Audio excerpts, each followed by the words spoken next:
this is the jelly roll fold. It's most commonly used on prefolds, but this is how I would do it on a terry if you wanted to put a terry on your small baby, because it's most commonly used for small babies. The reason being that the jelly fold creates a really good containment around the legs. Terries are quite big for this fold, so what I like to do is to fold inwards, and I am overlapping this fold to make the terry much smaller. What you're looking to do is basically create a square shape. So once you have that shape, as the name suggests, you're literally going to roll the legs. So you roll from the bottom corner, so this is the front of the nappy, this is the back of the nappy. So you're rolling from here into the centre.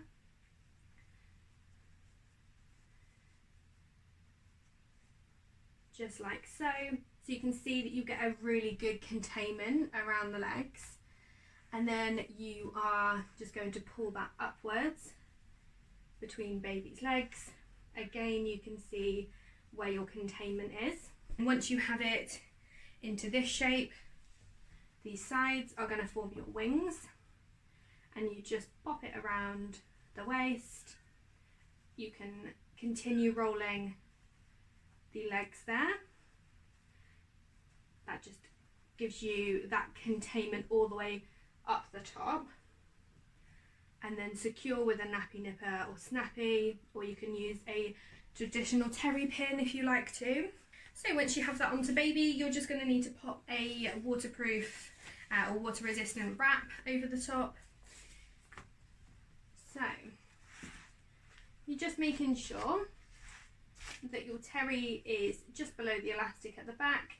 It doesn't need to be too high, and then you're pulling between the legs to make sure that that terry fabric is contained, up and over, and then securing onto baby. And that's it. That is your jelly roll fold. And as I say, it is a really good fold for newborns,